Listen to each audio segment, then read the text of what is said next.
Mobile network వినియోగదారులపై Jio Airtel recharge భారాలు పెంపుదలకు నిరసనగా సిపిఎం ఆధ్వర్యంలో నాయకులు ఆందోళన చేపట్టారు. సోమవారం కాకినాడ కలెక్టరేట్ వద్ద సిపిఎం నాయకులు ధర్నా నిర్వహించారు. ఈ సందర్భంగా సిపిఎం సీనియర్ నాయకులు కె సత్యరాజు, నగర convener Palivela Veerababu, trade union నాయకులు చెక్కల రాజ్కుమార్లు మాట్లాడుతూ ప్రధాని మోడీ అంబానీ కుటుంబ వివాహ వేడుక సందర్భంగా కానుకగా ప్రజలపై భారాలు వేయడానికి అనుమతి ఇచ్చారనే అనుమానం కలుగుతుందన్నారు.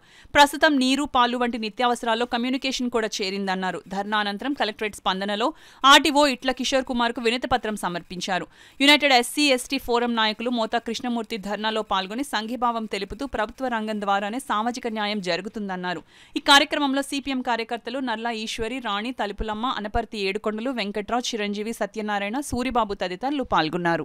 ప్రభుత్వ రంగ సంస్థలన్నింటినీ నేలమట్టం చేసి ఈ దేశంలో ఉండే కొద్ది కార్పొరేట్ సంస్థలని అభివృద్ధి చేయడమే ధ్యేయంగా బీజేపీ వారు పరిపాలిస్తారా అనేది మేము డిమాండ్ చేస్తున్నాం. అది సరైన విధానం కాదు.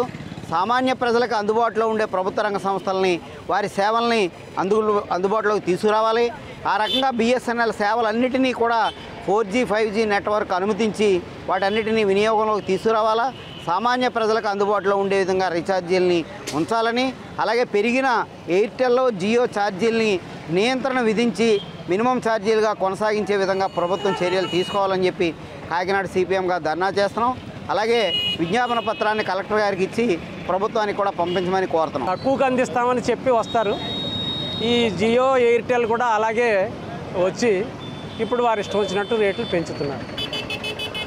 ప్రభుత్వం నుంచే, మన శాటిలైట్ నుంచే వాళ్ళ కనెక్షన్ తీసుకుని ప్రైవేట్ వాళ్ళు తక్కువగా ఇవ్వగలుగుతున్నారు. బిఎస్ఎన్ వాళ్ళకి అసలు అది ఆ సర్వీసే ఇవ్వట్లేదు. ఇది చాలా దారుణం, ప్రజలను మోసం చేయడం. కాబట్టి ప్రభుత్వం వెంటనే బిఎస్ఎన్ఎల్కి 4G 5G సర్వీసెస్ ప్రొవైడ్ చేయాలని కోరుకుంటున్నాను. మరి ఇవాళ జియో మొత్తం రేట్లు ఉచితంగా అన్నాడు ముందు, తర్వాత రేట్లు పెంచాడు. ఇప్పుడు ఇంత రేటు పెట్టి కొంటేనే తీసుకోండి లేకపోతే మానేయండి అనే పద్ధతిలో వ్యాపారవేత్త బయటకు వస్తా ఉన్నాడు ముఖేష్ అంబానీ. ముఖేష్ అంబానీ ఇంట్లో పెళ్లి జరిగిన ఖర్చు అంతా కూడా ఈ జియో సిమ్ ద్వారా ప్రజల నుంచి ముక్కుపిండి వసూలు చేయడానికి అంబానీ గారు నిశ్చయంగా ఎంచుకున్నారు. దానికి మోడీ గారు సపోర్ట్ చేస్తూ ఉన్నారు. కాబట్టి తక్షణమే బిఎస్ఎన్ఎల్కి 4G 5G ఎక్విప్మెంట్లు బయట దేశాల నుంచి కొనుగోలు చేసుకునే అవకాశం కల్పించాలి. బిఎస్ఎన్ఎల్లో ఏదైతే స్థలాలు అమ్ముతూ ఇవాళ ఉద్యోగులకి జీతాలు ఇస్తున్నారో దాన్ని మానుకుని బిఎస్ఎన్ఎల్ ఆస్తుల్ని కాపాడేటువంటి పని కేంద్ర ప్రభుత్వం, రాష్ట్ర ప్రభుత్వం చేయాలి. ప్రభుత్వ రంగ సంస్థలు అంటే ఇది లాభాలతో నడిచే సంస్థలు కాదు, ప్రజలకి అందించేటువంటి సేవల రూపంలో చూడాలి తప్పితే లాభ నష్టాలతో సంబంధం లేకుండా ప్రభుత్వ రంగ సంస్థల ప్రైవేటీకరణ ఆపాలని చెప్పి మేము డిమాండ్ చేస్తాం.